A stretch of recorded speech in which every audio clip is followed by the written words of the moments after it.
আবারও হাজির হয়ে গেলাম নতুন একটা ভিন্নধর্মী রেসিপি নিয়ে। আজকে এসেছি আমি ফিশ ফিঙ্গারের রেসিপি নিয়ে। তো অনেক সময় দেখা যায় আমাদের বাচ্চারা মাছ খেতে চায় না, এভাবে আবার আপনারা ফিশ ফিঙ্গার বানিয়ে দেখতে পারেন। অবশ্যই বাচ্চা সহ সবাই খুব পছন্দ করবে। তো চলুন আমরা দেখে নেই আমাদের ফিশ ফিঙ্গার বানানোর জন্য আমাদের কী করতে হবে এবং কিভাবে করতে হবে। ফিশ ফিঙ্গার বানানোর জন্য আমাদের প্রথম যেটা লাগবে সেটা হচ্ছে অবশ্যই মাছ।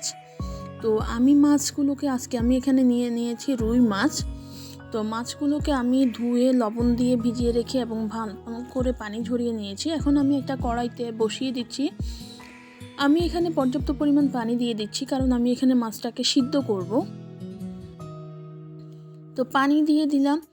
মাছটাকে অনেকে তেলেও ভেজে নিতে পারেন, বাট আমি একটু সিদ্ধ করে নিই, তাহলে আমার কাছে টেস্টটা ভালো লাগে। এখন আমি দিয়ে দিচ্ছি পর্যাপ্ত পরিমাণ লবণ, তারপরে 1 চা চামচ লাল মরিচের গুঁড়া এবং 1 চা চামচ গোলমরিচের গুঁড়া।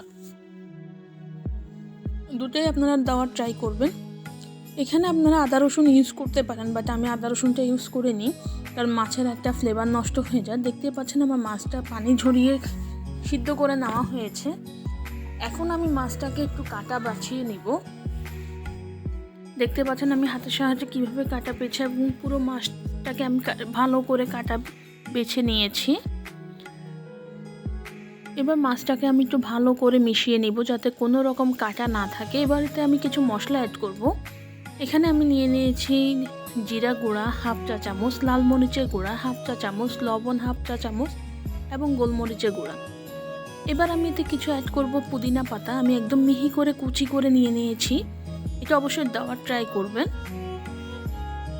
তারপরে দিচ্ছি পেঁয়াজগুলোকে আমি একটু কুচি করে নিচ্ছি, একদম মিহি করে নিচ্ছি না, মানে মোটামুটি একটু দাঁতে লাগার মতো এরকম নিচ্ছি। আমার কাছে মনে হয় কি পেঁয়াজটা এইভাবে দিলে খুব ভালো লাগে। আমি এখানে 1 কাপ পরিমাণ পেঁয়াজ কুচি দিয়ে দিয়েছি। এবার আমি এতে দিব ধনে পাতা। আমার ধনে পাতাগুলো ফ্রিজে ছিল, তো আমি ফ্রোজেন ধনে পাতা এখানে দিয়ে দিচ্ছি 1/2 কাপ। এবার এটা মাছটার বাইন্ডিংয়ের জন্য আমি অ্যাড করব পাউরুটি। আমি 4 পিস পাউরুটিকে পানিতে ভিজিয়ে এভাবে চেপে চেপে পানি ঝরিয়ে নিয়েছি। এবার আমি এটাকে মাছের সাথে খুব ভালো করে মিক্স করে মিশিয়ে নিব। এবার আমি এটা অ্যাড করে দিচ্ছি 2 টেবিল চামচ ময়দা, একটা ডিম, 1 চা চামচ লাল মরিচের গুঁড়া এবং সামান্য একটু লবণ। এ পর্যায়ে আপনারা লবণ ঝাল সম্পূর্ণ টেস্ট করে দিবেন, কারণ আমরা কিন্তু সিদ্ধ করার সময়ও দিয়েছি। এবার বাইন্ডিংটা আমাদের রেডি। এবার এটাকে আমাকে কোট করতে হবে। কোট করার জন্য আমি এখানে নিয়ে নিয়েছি 2টা ডিম। ডিমগুলোকে একটা বাটিতে ফেটিয়ে নিয়েছি এবং আমি নিয়ে নিয়েছি এখানে কিছু ব্রেড ক্রাম্বস। তো এই ব্রেড ক্রাম্বসটা আমার ঘরে বানানো, আপনারা চাইলে আমার রেসিপিটা দেখে আসতে পারেন। এবার এতে আমি হাতের মাধ্যমে একটু লম্বা করে কালো জামের মতো শেপ দিয়ে নিব। শেপটা সম্পূর্ণ আপনাদের ইচ্ছা মতো দিতে পারবেন। তো আমি এইভাবে কিছু বানিয়ে রেডি করে নিচ্ছি আগে, তারপর আমি দেখাচ্ছি আপনাদের আমি কিভাবে বাকি প্রসেসিংগুলো করব। এবার আমি মাছটাকে ডিমের মাঝে গুলিয়ে সোজা ব্রেড ক্রামে ফেলব।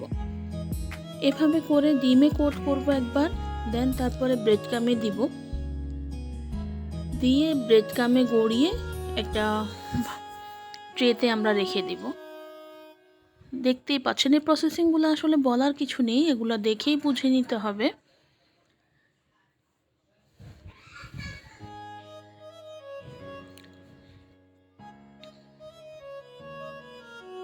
এবার আমরা যে ফিশ ফিঙ্গারগুলোকে একটু হাত দিয়ে সুন্দর করে শেপ করে নিব, কারণ এগুলো খুব সফট থাকে।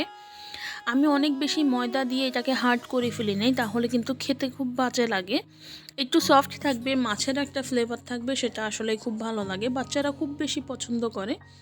এভাবে করে আমি সবগুলোকে বানিয়ে কোট করে নিচ্ছি। এটাকে সংরক্ষণ করতে পারবেন আপনারা 1 মাস, এর চেয়েও বেশি করা যাবে, বাট আমি বলবো 1 মাসের বেশি কোনো খাবারই খাওয়া ঠিক নয়, সেটা ফ্রিজে রেখেই হোক বা যেভাবেই হোক।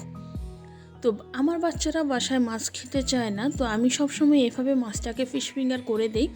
তাহলে দেখা যায় যে একটা বাচ্চা 3 পিস 4 পিসও খেয়ে ফেলে।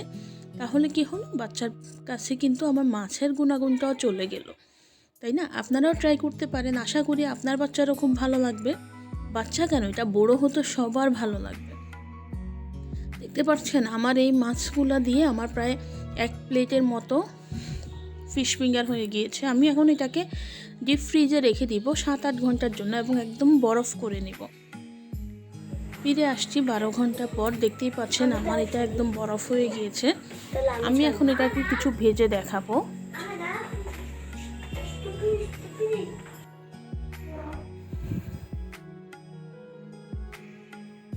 দেখতে পাচ্ছেন, এখন আমি ফ্রাই প্যানে একটু কড়াইতে তেল গরম করে নিয়েছি। আমি বেশি ভাজি নেই, আমি আমার বাচ্চার জন্য যে দুটো প্রয়োজন সেই দুটোই ভেজে নিয়েছি। এগুলো একটু ডিম আঁচে অল্প আগুনে ভাজতে হয়, না হলে কিন্তু ভিতরটা পুড়ে যাবে। আর এটা ভিতরে যেহেতু রান্না করাই, তাহলে আর বেশি কিছু করার দরকার হয় না।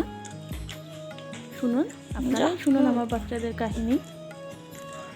তো আশা করি আমার আজকের রেসিপিটা আপনাদের ভালো লেগেছে। যদি ভালো লাগে তাহলে অবশ্যই সাবস্ক্রাইব করবেন, লাইক দিবেন, শেয়ার করবেন এবং বন্ধুদের সাথে অবশ্যই শেয়ার করবেন। আজকের মতো এখানেই বিদায় নিচ্ছি। আবারও হাজির হব নতুন কোনো রেসিপি নিয়ে। ততদিন পর্যন্ত ভালো